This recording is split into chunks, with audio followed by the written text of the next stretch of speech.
Welcome back, all you Fabricans and Fleshbags, to the super, not funny show, reviews. And today I'm reviewing The Equalizer, Season 3, Episode 12. It's entitled Lost and Found. Coming to you from CBS, streaming on Paramount+. So, what did I think about it, and should you be watching? Before we get into the video, get down there and hit like on this video. This week, we find Robyn helping a man with amnesia and a gun. And she's not entirely sure if he's a good guy or a bad guy. But she does help those who have nowhere else to turn. And he is the most the most likely candidate for that.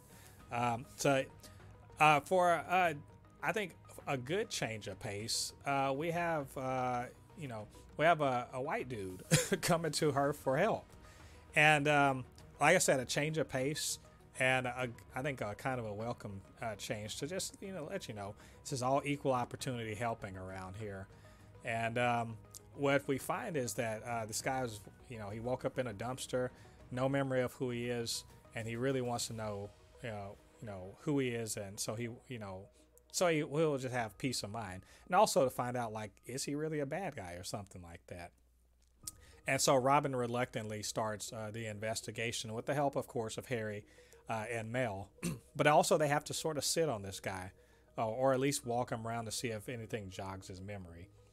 As they unfold the investigation, it turns out there is some shady stuff going on, some very dangerous things, and some very tragic things going on in the guy's life. That leads him to find out about, the fate of his father, his true identity, but also we learn about how he's sort of connected to a kind of a bad dude, I guess a gangster or something like that, and what that had to do with, his past and his father. And all the way around, it was solid. There's nothing particularly surprising about the story. Like, I pretty much call most of what was going on early on, that some things that looked like he was guilty of maybe killing someone, but then maybe not, and it leads to, like, basically a bad dude who, of course, it's easy to just be like, oh, he's just a bad guy, we can just, like, beat him up or whatever. But the course of the investigation pretty much is just running down some leads, Harry doing some stuff on the computer, and Mel and Robyn simultaneously sort of, like, being astounded at this guy's, like, lack of memory, but also, sympathetic to what he's going through. Because he really does, the actor that plays him really does play him very sympathetically, as if he's a guy that probably shouldn't be in the situation he's in. And as it turns out, he kind of did something stupid trying to not to get revenge for his father's murder, but to actually get the person to confess so that they could go to jail. It's all nice stuff. I have to be honest, though, this was not the strongest story in my opinion. Like, this guess wasn't terribly compelling until the very, like, near the end of the episode, where you realize, like, he has a kid and a wife and everything, and then I felt something really for this guy, and the fact that his memory came back at that moment to really know who he was and realize that he almost made a mistake of maybe killing a guy that actually absolutely did kill his father. So overall, like, at the end, it really pulled together. I thought it was pretty, like, okay up until the point where they pulled it together at the end and gave me kind of an emotional reason to care about, what this guy was going through. Yeah, the murder of his father, that's important, but to really kind of connect with him. So I liked it, but it didn't blow me away. The part that really did, like, make this episode much more compelling, for me at least, is we get to see kind of Dee on her own. And Robyn sets her up through, I guess it's really Dante sets her up with a character we've seen before, Manny, the boxing gym owner and coach. And we get to see her go in there and start learning, as they say, the fundamentals, getting her fundamentals on point. And to that end, It was fun. Like, I like the fact that Dee kind of gets to have her own little side story, I guess you will.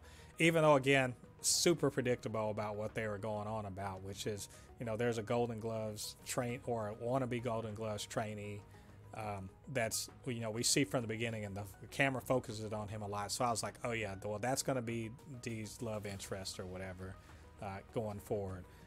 But also it's cool to see her get in there and put in the work and like really stay focused on what she was trying to do, even at the same time while she's sort of like giving the eye to this dude named Jackson. And of course he's got a little story too. He's sort of doing a little side drug running because he needs the money, and also he can't really say no to the gangsters. And it sets up a really kind of nice couple nice little scenes. One which is where Dee sort of sees it happen and is like, saying, hey, I understand you got to do what you got to do, but like maybe you should like tell somebody who can help you out. And he's just like, I got to do this. And she repeats something that Aunt Vi says earlier in the episode, because Aunt Vi, she's sort of the wisdom keeper of this show, and she tells her that something to the effect of like, if you keep taking shortcuts, it's going to cut you short. And she says, and then Dee, because she's a good kid that listens and knows that Aunt Vi and Robyn are they speak facts.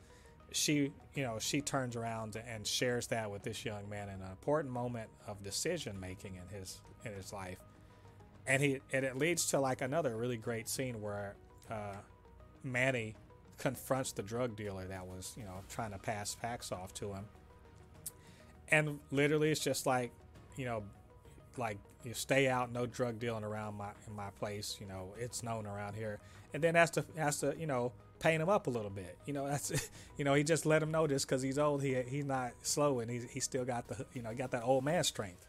So I mean, all that was really cool, especially when he realized that young man was, as he tries to project toughness and confidence, but he hugs Manny up for really being there for him. And it's it's the start of what's clearly hopefully going to be like a relationship that actually matters in the story.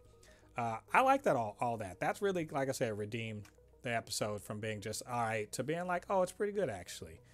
So overall, with that, I think it was a pretty cool episode. I'm enjoying the way they're moving these characters forward, especially with Robyn and her anxiety about the family. So we'll see where that goes. But either way, what did you guys think about this episode? What did you think about what I had to say? Get down to the comment section, leave your thoughts there. And of course, you can always hit me up, supernotfunnyshow@gmail.com or at supernotfunnys1 on Twitter. And do me a favor, get down there, hit like on this video, subscribe to the channel, and hit the notification bell. All that good stuff helps with the algorithm so that more people see this channel and see these videos. All right, all you Fabricans and Fleshbags, thanks for joining me. Come back next week. We're going to be reviewing the very next episode of The Equalizer. Till then, I've been Mo De Poupée, your resident fabricant and commenter extraordinaire on all things pop culture. And I'll see you guys on the other side of the thread. Peace.